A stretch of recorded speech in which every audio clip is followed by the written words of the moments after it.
salam sejahtera bagi kita semua. Saat ini sedang ramai terkait pandemi COVID-19.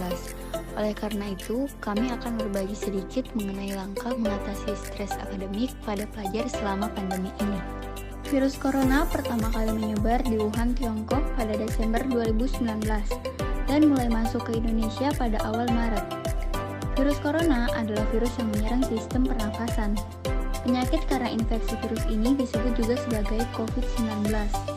Virus corona bisa menyebabkan gangguan ringan pada sistem pernafasan, infeksi paru-paru yang berat, hingga kematian. Penyakit coronavirus atau COVID-19 memiliki ciri-ciri berupa gejala ringan seperti pilek, sakit tenggorokan, batuk, dan demam. Gejala lain yang lebih serius bagi sebagian orang dan dapat menyebabkan sesak nafas.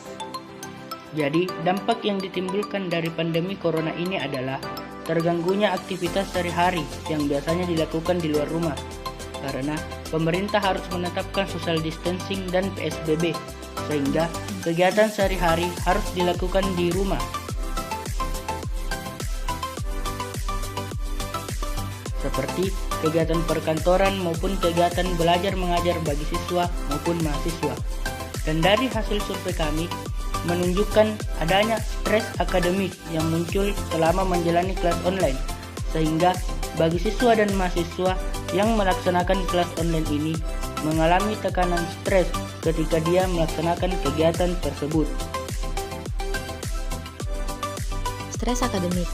Rahmawati berpendapat bahwa stres akademik adalah suatu kondisi atau keadaan di mana terjadi ketidaksesuaian antara tuntutan lingkungan dengan sumber daya aktual yang dimiliki siswa, sehingga mereka semakin terbebani oleh berbagai tekanan dan tuntutan. Stres akademik disebabkan oleh akademik stresor yang bersumber dari hal-hal yang berhubungan dengan kegiatan belajar, seperti lama belajar, banyaknya tugas, dan tuntutan mendapat nilai lebih serta kecemasan saat ujian.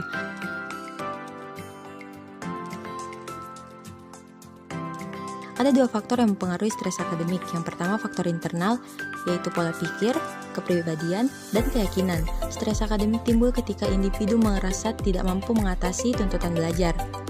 Yang kedua, faktor eksternal, yaitu pelajaran lebih padat, tekanan untuk berprestasi tinggi, dorongan status sosial, dan orang tua yang saling berlomba menunjukkan anaknya yang pandai dan serba bisa.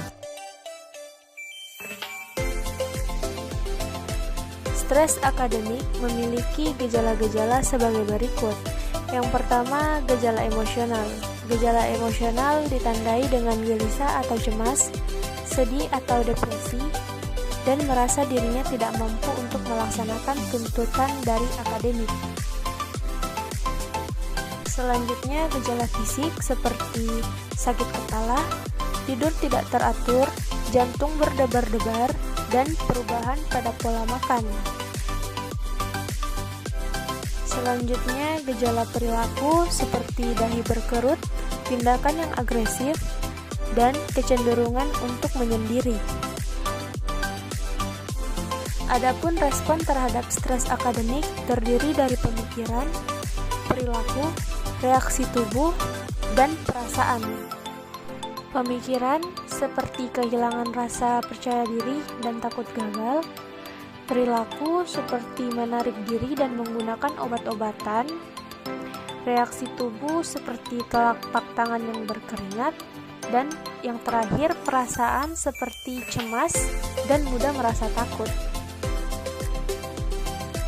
6 langkah untuk menghadapi stres. Yang pertama, aware terhadap stres, mengenali situasi stresnya sehingga tidak berlarut-larut dalam stres tersebut. Yang kedua, melakukan time out atau menyingkir sejenak guna menghindari perbuatan yang berdampak negatif. Yang ketiga, menyusun rencana self-care, relaksasi seperti tidur nyenyak, berolahraga, beribadah, dan berdoa. Yang keempat, menyusun rencana pengelolaan waktu, menentukan prioritas hingga membantu mencegah perasaan tertekan dan stres. Yang kelima, memecahkan masalah bersama, berdiskusi bersama teman untuk mengatasi stres belajar yang dialami. Yang keenam, mencari dukungan motivasi yang berasal dari lingkungan, utamanya keluarga dan teman dekat, juga menjadi poin penting dalam menghadapi stres bagi setiap orang. Semoga psikoedukasi ini bermanfaat bagi kita semua.